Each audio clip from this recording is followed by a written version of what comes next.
মুরলির তারিখ 14 সেপ্টেম্বর 2024। ওম শান্তি। মধুবন থেকে বাপদাদা বলছেন, মিষ্টি বাচ্চারা, বাবার শ্রীমতে চলে নিজের শৃঙ্গার করো, পরচিন্তনে নিজের শৃঙ্গার খারাপ করো না, টাইম ওয়েস্ট করো না। প্রশ্ন, তোমরা বাচ্চারা বাবার থেকেও তীক্ষ্ণ জাদুকর কিভাবে? উত্তর, এখানে বসে বসে তোমরা লক্ষ্মীনারায়ণের মতো নিজের শৃঙ্গার করছ। এখানে বসে তোমরা নিজেদের চেঞ্জ করছ, এও জাদুগরি। কেবল অল্প অর্থাৎ আল্লাহকে স্মরণ করলেই তোমাদের শৃঙ্গার হয়ে যায়। কোনো হাত পা চালানোর বিষয় নয়, কেবল চিন্তনের কথা। যোগের দ্বারা তোমরা স্বচ্ছ আর শোভনীয় হয়ে যাও, তোমাদের আত্মা এবং শরীর কাঞ্চন হয়ে যায়। এও তো ম্যাজিক, তাই না? ওম শান্তি। রুহানি জাদুঘর বসে রুহানি বাচ্চাদের, যারা বাবার থেকেও তীক্ষ্ণ জাদুঘর, তাদের বোঝান, তোমরা এখানে কি করছ? এখানে বসে বসে কোনো শব্দও নেই, নড়াচড়াও নেই। বাবা অথবা সাজন, স্বজনীদের যুক্তি বলে দিচ্ছেন। সাজন বলেন, এখানে বসে তোমরা কি করছ? তোমরা নিজেরা এমন লক্ষ্মীনারায়ণের মতো শৃঙ্গার করছ। কেউ বুঝবে কি? তোমরা এখানে সবাই বসে আছো, তবুও পুরুষার্থের ক্রমানুসারে তো আছেই, তাই না? বাবা বলেন, তোমাদের এমন শৃঙ্গারিত হতে হবে। ভবিষ্যৎ অমরপুরীর জন্য তোমাদের এইম অবজেক্ট হল এটাই। এখানে বসে তোমরা কি করছ? প্যারাডাইসের শৃঙ্গারের জন্য তোমরা পুরুষার্থ করছ। একে কি বলা হবে? এখানে বসে তোমরা নিজেদের চেঞ্জ করছ। উঠতে বসতে, চলতে ফিরতে বাবা এক মনমনাভবের চাবি দিয়েছেন। এই মনমনাভব ছাড়া আর কোনো ফালতু কথা শুনে সময় নষ্ট করো না। তোমরা নিজেদের শৃঙ্গারে লেগে থাকো। অন্যে করল কি না করল, এতে তোমাদের কি যায় আসে? তোমরা নিজেদের পুরুষার্থতে থাকো। এ কত বোঝার মতো কথা। নতুন কেউ শুনলে কত আশ্চর্য হয়ে যাবে। তোমাদের মধ্যে কেউ কেউ তো নিজের শৃঙ্গার করছে, কেউ আবার আরোই খারাপ করে দিচ্ছে। তারা পরচিন্তন ইত্যাদিতে টাইম ওয়েস্ট করতে থাকে। বাবা বাচ্চাদের বোঝান যে, তোমরা কেবল নিজেদের দেখো যে আমরা কি করছি। বাবা খুব ছোট উপায় বলে দিয়েছেন, ব্যাস একটি শব্দ, মনমনাভব। তোমরা এখানে বসে আছো, কিন্তু তোমাদের বুদ্ধিতে রয়েছে যে সম্পূর্ণ সৃষ্টির চক্র কিভাবে ঘুরতে থাকে। এখন আবার আমরা এই বিশ্বের জন্য শৃঙ্গার করছি।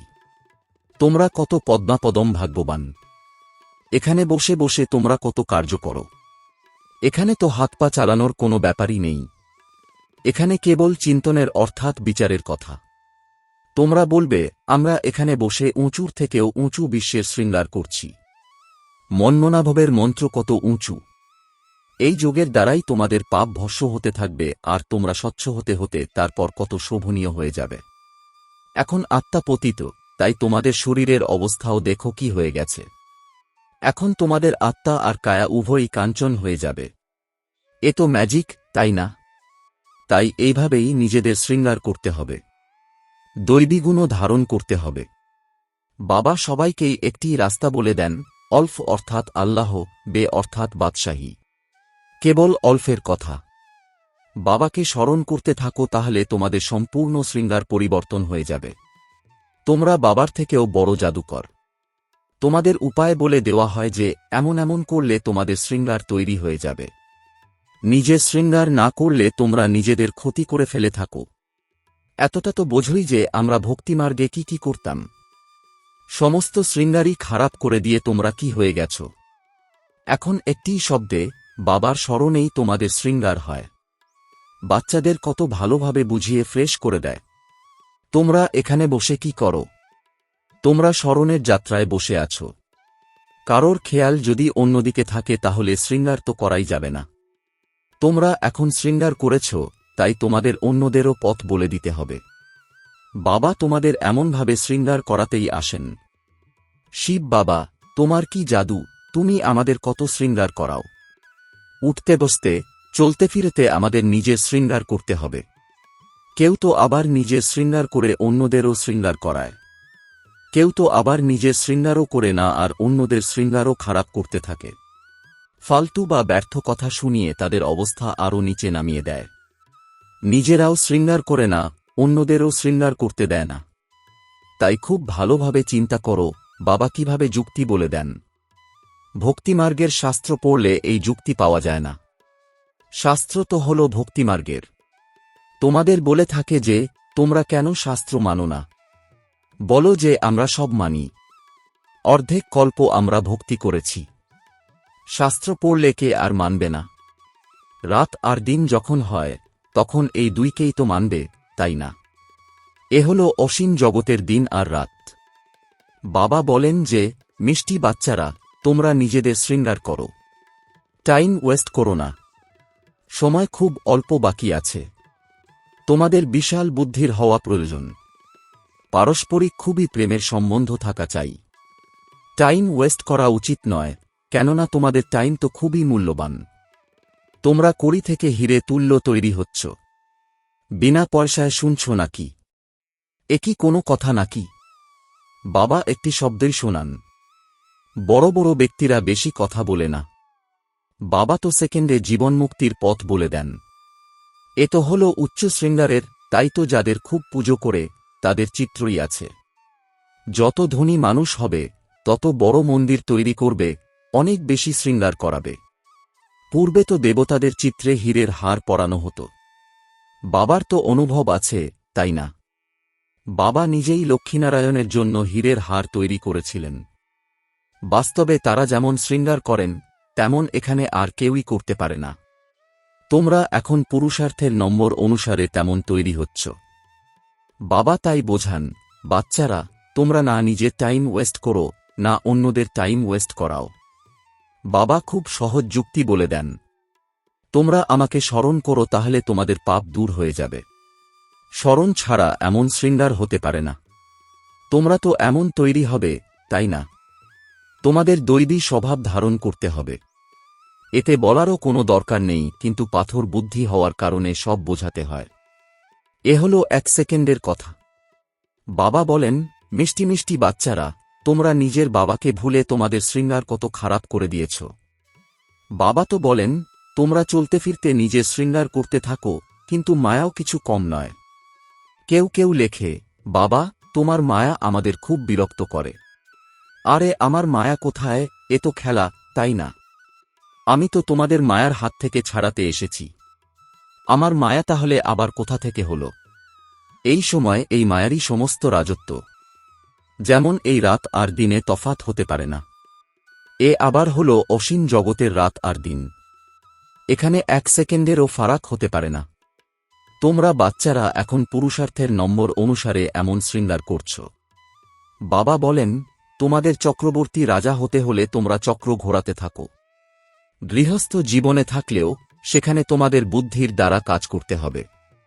আত্মার মধ্যেই মন এবং বুদ্ধি থাকে। এখানে তোমাদের বাইরের আবর্জনা কিছুই নেই। এখানে তোমরা আসোই নিজেদের শৃঙ্গার করাতে আর রিফ্রেশ হতে। বাবা তো সবাইকে একই রকম পড়ান। এখানে বাবার কাছে আসে নতুন নতুন পয়েন্টস সম্মুখে বসে শুনতে, তারপর ঘরে ফিরে যায়। তখন যা কিছু শুনেছিল সব বাইরে বেরিয়ে যায়, অর্থাৎ ভুলে যায়। এখান থেকে বাইরে বেরিয়ে গেলেই ঝুলি ঝেড়ে ফেলে। যা শুনল তার উপর মননচিন্তন করে না। তোমাদের জন্য তো এখানে একান্তের জায়গা অনেক। বাইরে তো ছারপোকা ঘুরতে থাকে। তারা একে অপরকে খুন করতে থাকে আর রক্তপান করতে থাকে। বাবা তাই বাচ্চাদের বুঝিয়ে বলেন, তোমাদের এই সময় হল অত্যন্ত মূল্যবান, একে তোমরা ওয়েস্ট করো না। নিজেদের শৃঙ্গার করার জন্য তোমরা অনেক যুক্তি পেয়েছ। আমি সকলের উদ্ধার করতে এসেছি। আমি তোমাদের এই বিশ্বের বাদশাহী প্রদান করতে এসেছি। তাই তোমরা এখন আমাকে স্মরণ করো, টাইম ওয়েস্ট করো না। কাজকর্ম করার সময়ও বাবাকে স্মরণ করতে থাকো। এত সমস্ত আত্মারা সবাই হল প্রিয়তম পরমপিতা পরমাত্মার প্রেমিকা। ওইসব দৈহিক জাগতিক কথা কাহিনী, হীরে রাঞ্ঝা, লয়লা মজনু ইত্যাদি তো তোমরা অনেক শুনে এসেছ। বাবা এখন বলছেন, তোমরা সেই সব ভুলে যাও। ভক্তিমার্গে তোমরা আমাকে স্মরণও করেছ আর প্রতিজ্ঞাও করেছ যে আমরা তোমার হব। অনেক অনেক প্রেমিকার এক প্রিয়তম। ভক্তিমার্গে বলে থাকে ব্রহ্মে লীন হয়ে যাবে, এই সবই হল ফালতু কথা। একজনও মানুষ মোক্ষ লাভ করতে পারে না। এ তো অনাদি ড্রামা, এখানে এত সব অ্যাক্টার্স, এতে সামান্য তফাতও হতে পারে না। বাবা বলেন যে তোমরা এক অল্পকে স্মরণ করো, তাহলে তোমাদের এই শৃঙ্গার হয়ে যাবে। তোমরা এখন এমন তৈরি হচ্ছ, তোমাদের স্মৃতিতে আসে আমরা অনেকবার এমন শৃঙ্গার করেছি। বাবা আপনি কল্প আসবেন আর আমরা আপনার কাছেই শুনব। এখানে কত গুদ্ধগুদ্ধ পয়েন্টস। বাবা খুব ভালো ভালো যুক্তি বলে দিয়েছেন। এমন বাবার কাছে বলিহারি যাব। আশিক মাসুকও সবাই একরকম হয় না। ইনি তো সকল আত্মার একই প্রিয়তম। এখানে দেহের কোনো কথা নেই। তোমরা কিন্তু সঙ্গম যুগেই বাবার কাছ থেকে এমন যুক্তি পাও। তোমরা যেখানেই যাও না কেন, খাওয়া দাওয়া করো, বেড়াও, চাকরি করো, যাই করো না কেন, নিজের শৃঙ্গার করতে থাকো। আত্মারা সবাই এক প্রিয়তমা। ব্যাস কেবল তাঁকেই স্মরণ করতে থাকো। কোনো বাচ্চা বলে যে আমরা তো 24 ঘন্টা স্মরণ করি, কিন্তু সর্বদা তো এমন কেউ করতে পারে না। খুব বেশি করে 2 বা 2.5 ঘন্টা পর্যন্ত। খুব বেশি যদি লেখে তাহলে বাবা মানেন না। অন্যকে স্মৃতি ফিরিয়ে দাও না, তাহলে বাবা কিভাবে মানবেন যে তোমরা স্মরণ করো? এ কি কোনো ডিফিকাল্ট কথা? এতে কোনো খরচ আছে কি? কিছুই নয়। ব্যাস কেবল বাবাকে স্মরণ করতে থাকো, তাহলে তোমাদের পাপ দূর হয়ে যাবে। তোমাদের দৈবী গুণও ধারণ করতে হবে। পতিত ব্যক্তি শান্তিধাম বা সুখধামে যেতে পারে না। বাবা বাচ্চাদের বলেন, তোমরা নিজেদের আত্মা ভাই মনে করো। 84 জন্মের পার্ট এখন তোমাদের সম্পূর্ণ হচ্ছে। এই পুরানো বস্ত্র এখন ত্যাগ করতে হবে। এই ড্রামা দেখো কিভাবে তৈরি হয়েছে। তোমরা তা পুরুষার্থের ক্রমানুসারে জানতে পারো।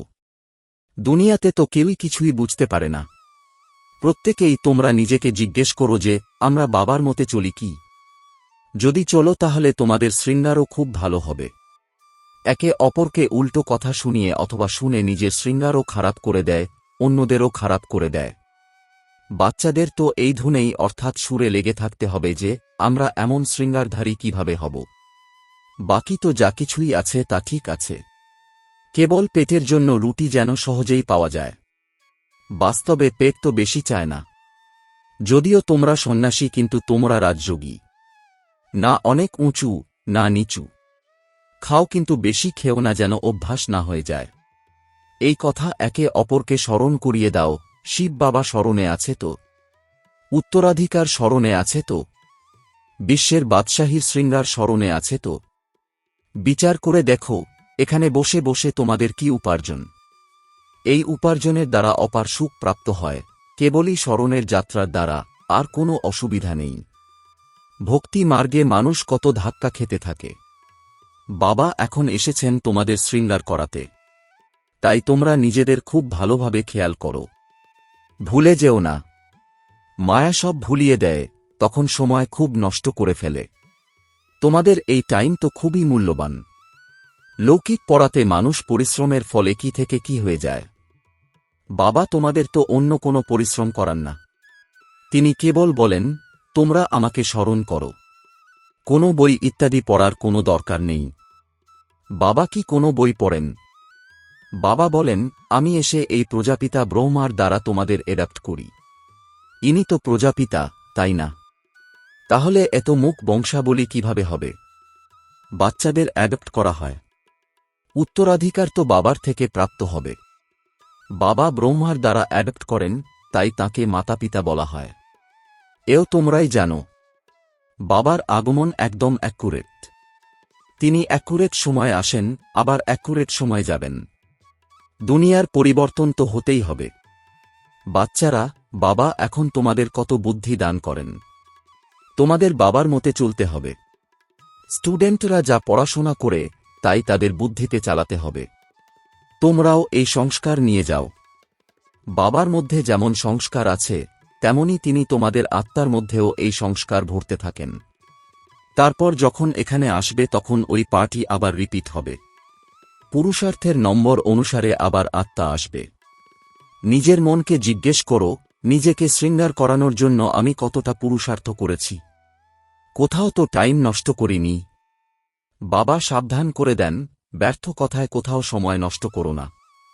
বাবার শ্রীমত স্মরণে রেখো। মনুষ্য মতে চলো না। তোমরা তো জানতেই না যে আমরা পুরানো দুনিয়াতে আছি। বাবা বলেছেন যে তোমরা কি ছিলে। এই পুরানো দুনিয়াতে কত অপার দুঃখ আছে। এও ড্রামা অনুসারে পাঠ প্রাপ্ত হয়েছে। ড্রামা অনুসারে বিভিন্ন প্রকার বিঘ্ন এসে উপস্থিত হয়। বাবা বোঝান যে বাচ্চারা, এ হল জ্ঞান আর ভক্তির খেলা। এ হল ওয়ান্ডারফুল ড্রামা। এত ছোট আত্মার মধ্যে এই সমস্ত পাঠ অবিনাশী ভরা আছে, যা প্লে হতেই থাকে। আচ্ছা, মিষ্টি মিষ্টি প্রশিক্ষার্থী বাচ্চাদের মাতাপিতা বাপদাদার স্মরণসহ স্নেহসুমন আর সুপ্রভাত। আত্মিক পিতার আত্মিক বাচ্চাদেরকে জানাচ্ছি নমস্কার। ধারণার জন্যে মুখ্য সার এক, অন্য সব কথাকে ত্যাগ করে এই ধুনেই থাকতে হবে যে আমি লক্ষ্মীনারায়ণের মতো শৃঙ্গারধারী কিভাবে হব। 2, নিজেকে জিজ্ঞেস করতে হবে। প্রথম, আমরা শ্রীমতে চলে মন্মনাভবের চাবির দ্বারা নিজের শৃঙ্গার ঠিক করছি কি। দ্বিতীয়, উল্টোপাল্টা কথা শুনে বা শুনিয়ে শৃঙ্গার খারাপ করে দিচ্ছি না তো। তৃতীয়, সম্বন্ধে পারস্পরিক প্রেমের সঙ্গে থাকি তো। নিজের ভ্যালুয়েবল টাইম কোথাও ওয়েস্ট করি না তো। চতুর্থ, দৈবী স্বভাব ধারণ করেছি কি। বরদান, ব্যর্থ সংকল্পের কারণ জেনে তা সমাপ্ত করে সমাধান স্বরূপ ভব। এর বিস্তার, ব্যর্থ সংকল্প উৎপন্ন হওয়ার মুখ্য 2 কারণ, 1 অহংকার আর 2 অপমান বোধ। আমার কম কেন, আমারও এই পদ পাওয়া উচিত, আমাকে প্রথমে রাখা উচিত। তাই এইসব কথায় এক তো নিজের অপমান মনে করো অথবা কখনো অহংকার বোধ এসে যায় নাম মানমর্যাদায় এগিয়ে যাওয়াতে, সেবাতে। অহংকার বা অপমান অনুভব করা, এই হল ব্যর্থ সংকল্পের কারণ। এই কারণকে জেনে নিবারণ করাই হল সমাধান স্বরূপ হওয়া। স্লোগান, সাইলেন্সের শক্তির দ্বারা সুইট হোমে যাত্রা করা খুবই সহজ। ওম শান্তি।